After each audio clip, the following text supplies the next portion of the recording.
Hi, welcome back to Speak on Stage. My name is Dave Crane, and I get to introduce some incredible people to you on this show. People I've worked with, people that I've followed, people that I've learned a ton from.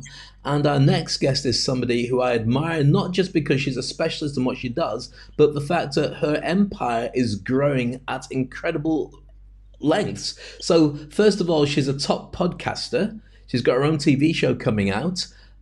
She's got books out you can read as well, and she's one of the most sought after people by the British government on the subject of menopause. Now, if you Google her, you'll find her, but we're going to find it in a few moments' time. As I would normally say, put your hands together, but we don't need to on this show. I'll just introduce her. Clarissa Kristjansson. How are you? I am good, Dave. I am delighted to be here doing this show with you. Oh, thank you. It's exciting. I am excited and also wondering, because as I was introducing you, I thought I should say Dr. Clarissa, but you didn't put doctor on your name. And I was just wondering about that. No, sometimes I do and sometimes I don't. Okay. Maybe I've got a little over that one. I'm not a medical doctor for people who want to know. Yeah, I'm a neuroscientist. I earned my PhD, so I do have the right to write doctor, but you do. I do sometimes. And I don't. I used to do it to be snotty to school teachers who were being difficult with my son. Well, sometimes it's nice to have those extra titles just to be able to position yourself just like that. So I love it. Now, the thing is, we've known each other for quite some time, and I've watched your brand grow hugely, and I've worked with you on parts of it as well. You are now sought after worldwide. You're booked up non-stop, and if it wasn't for the pandemic, you'd be speaking at different places all around the world. First of all, I'm super impressed by it, but your background is literally working in the branding and in the sharp end of marketing anyway. So let's take us back. Tell us your history of getting to this point before we talk about the menopause world. Well, that's a good one because, yes, you're quite right. I did work for some of the world's biggest FMCG companies. I started out life as a scientist. I was interested in people's behaviors and people's brains. That led me to a career where I was really looking at how you could change people's behavior to get them, quite frankly, to buy more, to shop more. That took me to the very senior heights of working with global marketing directors, leading teams around the world, where we did everything from repositioning some very famous brands that some of those ads are still running today, almost 30 years on. So I'm pretty proud of some of those. And then, really digging deep, going out into places in India and Africa where, you fear to tread, quite frankly, with a camera in hand and a small notebook and a translator, understanding people and what made them tick, not just what they did, but their lives. And I loved that. But life took a turn, as personal life does sometimes. And my mother became very ill and I had to cease a very senior corporate career to look after her. And unfortunately, at the same time, my then husband, who's not my current husband, went bankrupt and we ended up homeless. Wow. And I had to sort of scramble to get back to a corporate career. I moved to Australia with a 7-year-old and a rather crazy Cocker Spaniel and worked there for 12 years. But at the same time, I'd gone into perimenopause. But who talked about that 18 years ago? Nobody. My doctors measured my blood pressure and said that's a bit high. And they gave me some medication. And I was met by one GP who told me that maybe I was one of those kind of women. I'm not quite sure what one of those kind of women is, who eats chocolate in the supermarket checkout. And that's why I'd put on weight. I had all the classic menopause symptoms. I hope she's watching this and can eat her words. But really, I wasn't met very differently than a lot of women. We're often dismissed. We're pushed, antidepressants that we may not need. That's not to say that there isn't a role for antidepressants in some cases. But most of the time, we're left kind of floundering and thinking, what's wrong with me? I'm not sure. Why am I so tired? Why am I so anxious? And it culminated with a massive anxiety attack in a lift lobby in the office in Sydney. And it was a combination of a lot of stress with perimenopause symptoms. And I can remember that day going downstairs into the lobby, ringing a friend and crying and said, I can't do this anymore. I don't know what to do. But sometimes, and I believe this, and I say this to my clients, the universe has got your back. And this woman's name popped into my head. And I have no idea to this day why I thought about this woman called Heather. But there was something about her, and I went up to my desk and I Googled her. And she belonged to a group called Open Ground. Well, they were a mindfulness training company, and they still are. And their headquarters was in the next suburb to mine. And so I went to their training course a week later. I shelled out the $800 and off I went. And that was the beginning of a change for me. And I trained to become a mindfulness teacher. I'm a breathworks-based mindfulness practitioner. I became much more interested, as I had been prior, in psychology and what's going on with our minds, and how coming into greater connection with our mind and our body could help our menopause. And after many, many years in corporate, I quit, a little bit dramatically, and I was very burnt out. Took some time off, and I came back to live in Sweden, which is my family home, and I started my business. And on the advice of a great coach and friend of mine, Ian, he said to me, start a podcast. I said, what's a podcast? I said, I don't know what that is. He said, well, listen to these. And he said, you just press Anchor app on your phone and you interview people. He said, or you just start.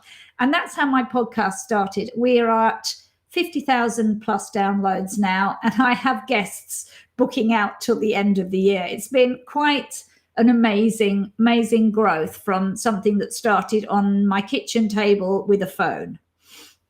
Wow, that is stunning. And I mean, I learn new stuff all the way. And I wanted to jump back in to go back at some of the stuff you mentioned there. But I know how much we've got to talk about with the session. And I'm sure you'll be back again and again because we want to go through so much of it. So let's start off with taking you back to the misconceptions and the bad treatment, of bad diagnoses that are used for women going through menopause. Why has it been so bad for many, many decades? Well, I think a lot of it has to do with training, and I'm doctors do wonderful jobs. There are doctors more and more coming through, so we're not knocking the medical profession here, but their training in menopause as they go through med school is about 2 days total. And if we look at the recent surveys coming out, a lot of medics would say, I don't quite know what to do when I'm presented with a woman who has severe symptoms or who's early menopause. And I know from my own podcast interviewing that they have a much worse time if you were to be 20 or 30. You generally just get dismissed that either it's in your head. And that's a bit of an old-fashioned thing that women do often get discriminated against, that they are, being treated like they're not quite sure themselves. And so classic symptoms get missed. They look like symptoms of stress and depression too. There can be lots of reasons. And so 75% of women just walk away, and many of them never even go to their doctor because they're not sure. That's changing. And that's really changing fast in some places because the UK, which is amazing, has led the way on raising profiles. And I think doctors, psychologists and therapists have started to say, well, hang on a minute, every woman goes through this. We need to change the conversation. And there's certainly been a move, and that you can feel that is starting to rumble across the world. I think some of it's also because women in my generation and a little bit younger than me really are the first generation women who've been out there in the senior workforce. We're used to standing up for ourselves, and we don't accept that we should be treated this way. Well, I find it amazing that when 50% of the planet goes into menopause, the medical world just didn't know how to deal with it before. It's great that it is moving forward now, but I mean, you're a great practitioner. You're sought after. You're speaking on stages all around the world. British government comes to you for advice. You must look around and see, I hate to say it because people are well-meaning, but charlatans who don't know what they're doing, going out and saying, pay me money and I'll help you get through your menopause easier. And you're going, no, don't do that, because they have no idea what they're talking about. I think there's a lot of people who see this as an opportunity area. And why would I blame? And I think there's a lot of good people who are jumping in. There is a lot of understanding around this whole journey that is much more than fixing people's diets or helping them to exercise more. And often what I see is there's bits going on, which are all good and well-meaning, but we need to understand, if we're going to work in this space, the physiological journey that women are going to go to. We need to have a good understanding about what's required to balance hormones. And there are wonderful functional nutritionists who are engaged in that, and I work alongside many of those. We are also needing to know that this is a holistic journey. There are deep emotions involved here, as well as being able to manage our thoughts, our anxiety, and our stress. So if we're going to be successful in helping women to thrive through this time of life, then we need to approach it holistically, not in bits and bobs, because I mean, that helps bits, but we're more than that. We're the sum of our parts and plus. But one of the things that, I mean, really astonishes me is how much menopause derails businesswomen who've built up a career. I mean, you did it yourself. You're at a really high end. You're traveling around the world. You're doing case studies in all countries, meeting people, creating advertising that brings in millions, if not billions, of dollars of revenue. But it's somewhere along the line, because you didn't know what was happening to you psychologically and physically and emotionally, you had to leave. And that costs everybody a fortune. It costs you a fortune because that was your income. It costs a company a fortune because then they're going to replace you with somebody who's clearly not ready to grow into your space.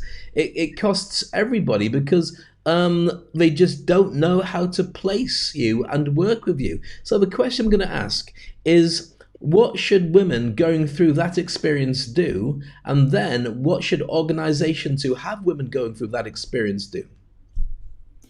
I think women do have to find a space to talk about this and to know that they're not alone. And that's incredibly important, that we aren't alone, and that there's a recognition that as a woman, we can't do it all anymore. And there's a big shift in our energy, and there's a big acknowledgement for ourselves that we aren't maybe that woman we were 5 years earlier. And so for us, we need to find a way to put a little bit of brakes on the speed at which we go.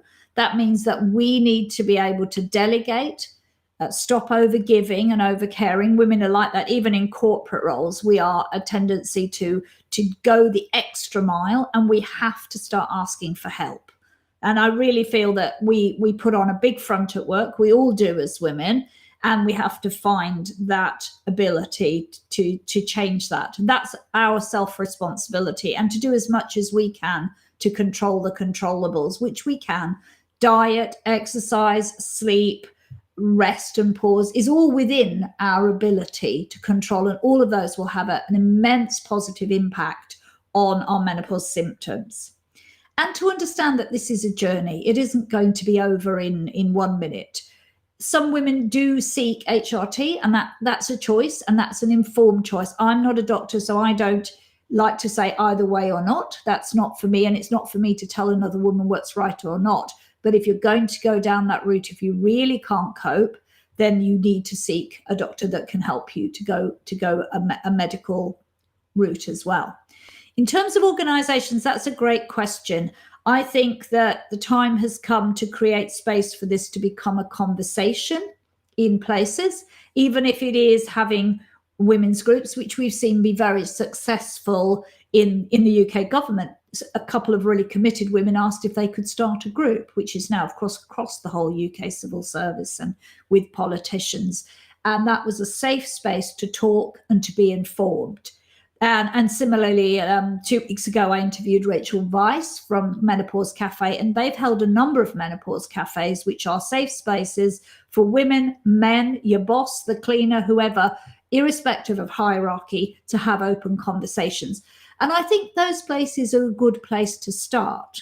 If organizations don't want to start having formal training, and there's many ways that can be introduced. There's not one way is the highway, and I think we're still on a journey of how that would look.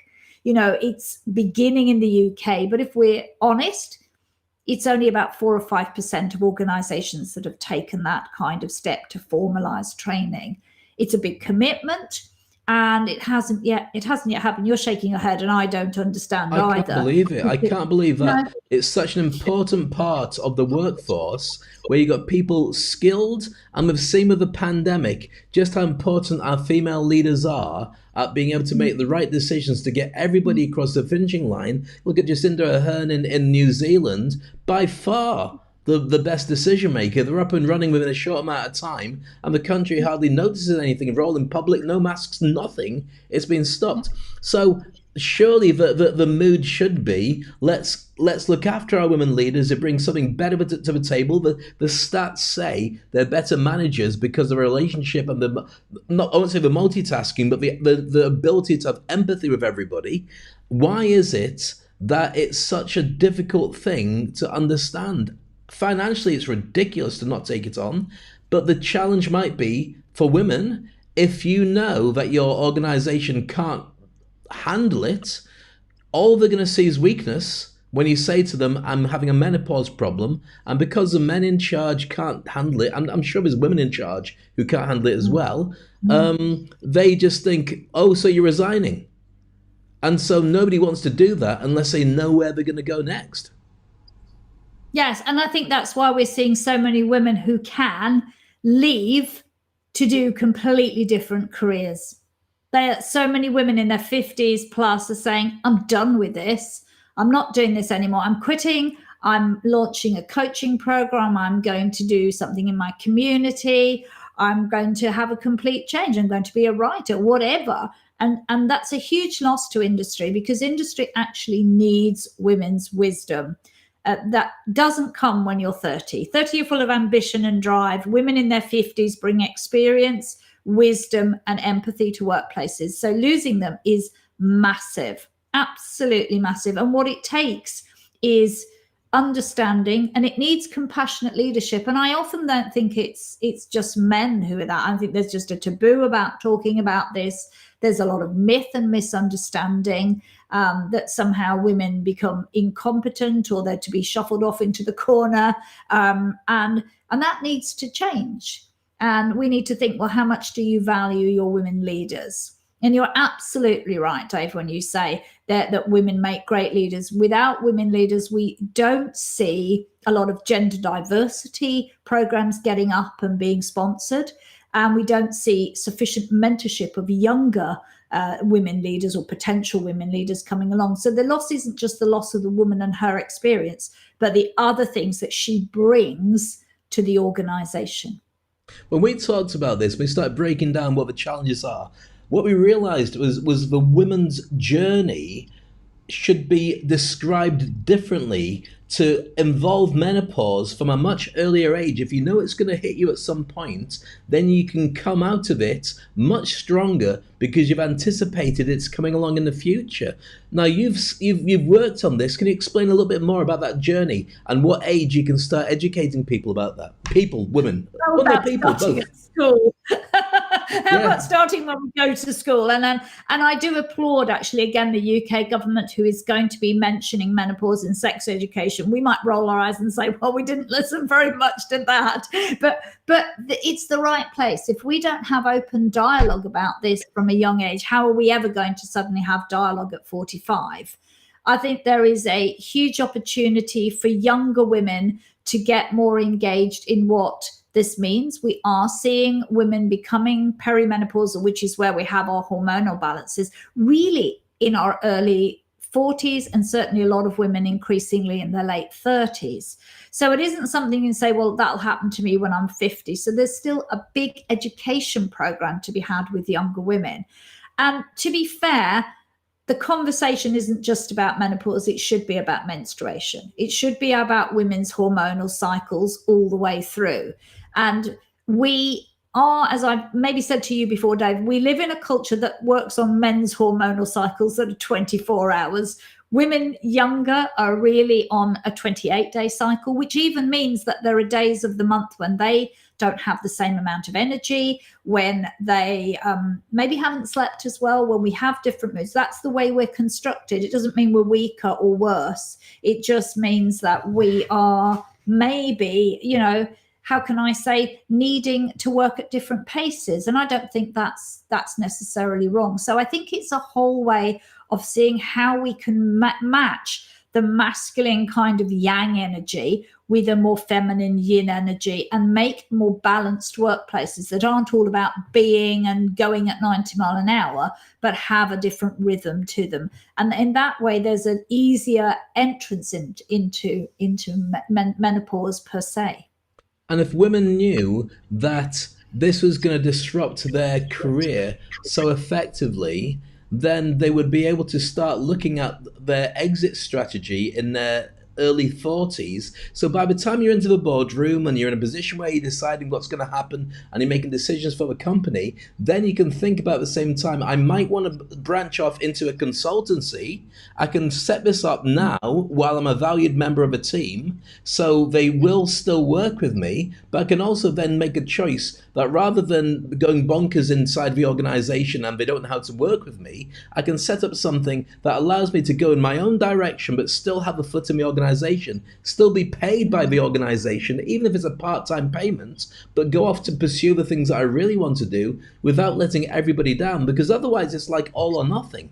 But if people can know this, women can know this at a very early stage, but I say people because the men need to know that this is a possibility. Because at the moment, what I get from the workplace is that there's only women getting pregnant. A woman gets pregnant and then the whole game changes. It doesn't really take in, as you said, with 4 or 5%, that when menopause gets factored in, it's another wave of having to understand what's really going on. Exactly. And I think we're still on a journey with pregnancy, and in many countries, the maternity leave is still far short that it would be here. Living in Scandinavia, where women have a year off and then the men have a year off. And I can't see that unless we have a major shift now in the pandemic. How are we going to see a shift of kind of equal roles? But it is about this equality and diversity at work. It's about how we work and manage in ways that are more flexible and more gender accommodating in places. And I think that's a bigger discussion than just menopause, actually. I think when we get that, we're now talking about people and people's needs. Well, I want to go down that particular route of conversation because when we spoke at length before, we talked about midlife crisis that every man seems to go through, where, you know what, they're going to have a ponytail when it doesn't really suit them, and they're going to drive a sharp, a fast car to make them look like they're in their 20s. Men go through a menopause. And it seems mad to call it men no pause because it's not called that, but it probably should be. What's the men's version, and what happens to men during that same kind of time? Well, certainly men go through something called andropause. And you often feel that in midlife, that men lose testosterone, their testosterone levels start to dip. And that has the result that we see men going a bit bald, putting on a bit of, weight here, becoming a bit couch potato-y, sometimes a little bit depressed and withdrawn, and their sex drive can become lower. And your wife goes around going, he's not interested in me. Is he having an affair? What's going on here? So men do suffer a form of menopause. It's not as maybe all-encompassing a transition as it is for women, because we're really marking the end of a big era, with the end of fertility, and we're almost becoming a new and different woman. But men are certainly going through a change, which shouldn't be brushed under the carpet. We should be working to support men. And again, some of the basic lifestyle strategies that we would have for women would apply equally to men. They apply to people, exercise, diet, sleep, this time out is fundamental to all of us to be resilient and to age well and to age consciously. One of the things that I was saying about with men is men typically won't admit there's a problem. You already said that women have a problem understanding what's happening with menopause. Men have no idea at all. I didn't know andropause existed until you told me about it. I just thought that what happens is you just buy a Harley Davidson. And that's all the stuff that goes with that. No offense to Harley Davidson. But do you think that with more knowledge about this, men would be easier to live with if they knew what was going on? Because men are in denial. They find it really hard to say there's something wrong with me. because nobody helps them and they're not used to talking. A guy turns around and says, I've got a problem. His friends are going to say, let's go and watch football or drink another beer. Don't worry about it. We're fine. And just distract because we don't have it built into our DNA to say, let's have a discussion without it seeming like weakness at the same time. Yeah, I think men need to learn how to talk. And the biggest issue is that men don't talk. They don't talk about what their feelings are like. They don't know how to express, because that's not been part of many of the cultures that men grow up in. It's about being strong. It's about fronting up. It's about being the breadwinner for your family, not letting people down. And there is a huge macho boys club thing that just goes and perpetuates across a lot of industries. And so talking about your feelings is hard in those contexts. Boys are told not to cry, and yet we know men do cry and should cry. So it's pretty hard to talk about, a male version of menopause without somebody kind of rolling your eyes and going, come on, mate, don't be silly, kind of thing.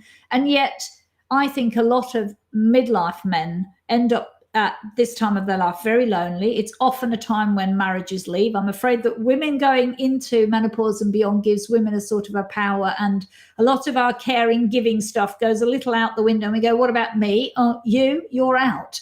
And I think midlife men left on their own to cope really can end up in a very sad mental health state and physical state. Because they're also not ready to deal with that. That's a massive challenge where everything they've done, like it or not, there's been giving to build something. And then suddenly, if they've got nobody to give it to, they've still got financial choices, because a split means you've got to pay 50% to somebody who's no longer in your world. That's a massive challenge. So with that, we will discuss this more in later interviews, because it's such a huge subject. But I want to talk about where you're going with your career and with your TV show, which is up and running now as well. Or it's on the way, I believe. You've done a couple of things on YouTube anyway, which we were looking at earlier. But your TV show is going to come. You already got doing incredible stuff with a podcast. Talk about that. What can we see when your TV show comes out? With my TV show, we'll be seeing The Menopause Mentor. We'll be talking about some of the bigger picture stuff, maybe a little bit less about menopause symptoms, because I feel there's a lot of places there that you could go and find good information. But what we're going to be talking a lot about is this transition and transformation, what that means for women, to inspire women to go a little bit deeper, not just think, oh, well, here's a symptom, I'm going to get rid of it, but to begin to go on the journey that this is and to see the opportunities. And I hope that the show can bring people into that form of discussion and to see this as mind, body, and definitely a spiritual journey as well. And I'm very excited about that whole space to bring something a little bit new and a little bit left of field and times about menopause. And you've got some incredible guests that you got lined up, which you've already had in the podcast. But of course, people get to see them on your TV show as well. So let's just have a quick look at your website so we can see exactly who you are and what you do. So there's you on LinkedIn, so people can connect with you. The Menopause Mentor, and there's all the details. So people should contact you. And you do coaching courses, don't you? You do mentor people to be able to get through the challenges. How should people approach you to be able to work with you best? If you would like to work with me, there's a number of ways you can work with me. You can work with me one-on-one, which is a deep coaching program where we work very closely together, and it's very tailored to you. And for that, the best thing is to contact me through the website and set up time to talk. The other way is to join my online program, Thriving Through Menopause, which is also on my website. You can sign up and you can do a very structured, there it is, coming up there, and you can definitely join me and do a 16-week course. It's very structured, it exists, and that's how that works. I will be launching in a few months' time a membership site, which will sit on my website too. And that is for people who want to be inspired on the spiritual side.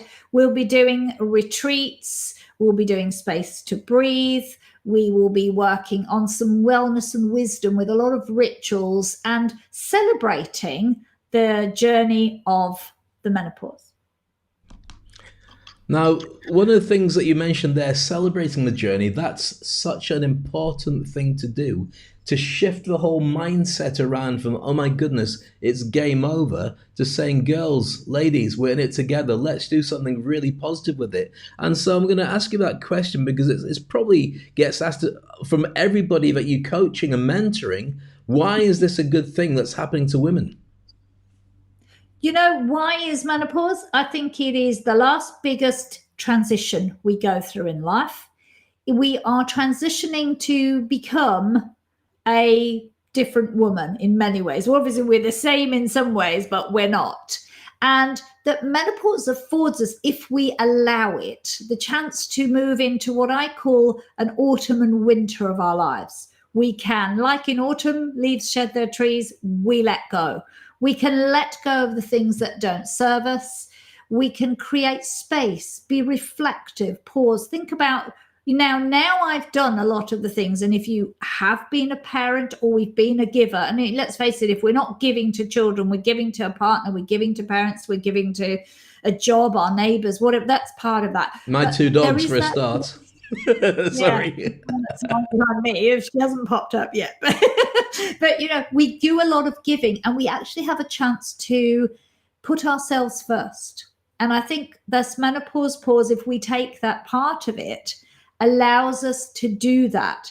And in that stillness and quietness, will allow what we really want in life to come forward, not forcing, this is my purpose, this is my mission, but actually creating space for that small, deep inner voice to come up to say, what does my heart really want? And I think many women are, without consciously always knowing it, called to serve in different ways. And I think our wisdom and experience allows women to serve in the world in a completely new way in this time of life. And this is the opportunity. And then we can step into what is so beautifully called in Japan the second spring.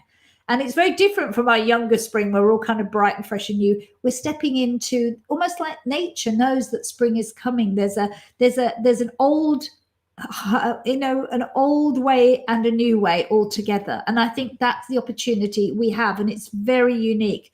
And of course, it's an opportunity to set ourselves up in terms of our own health and well-being very fundamentally. We probably don't have here time to talk about just how serious women's health is as they age, and that we may be living a long time, but how are we living? So a lot of my work, particularly the work that's going to come in the membership group, is about our wellness visions. What do they actually look like? And how do we work at this time to set ourselves up so that we can take all our opportunities and really be a lot healthier and happier than we've probably ever been in our lives?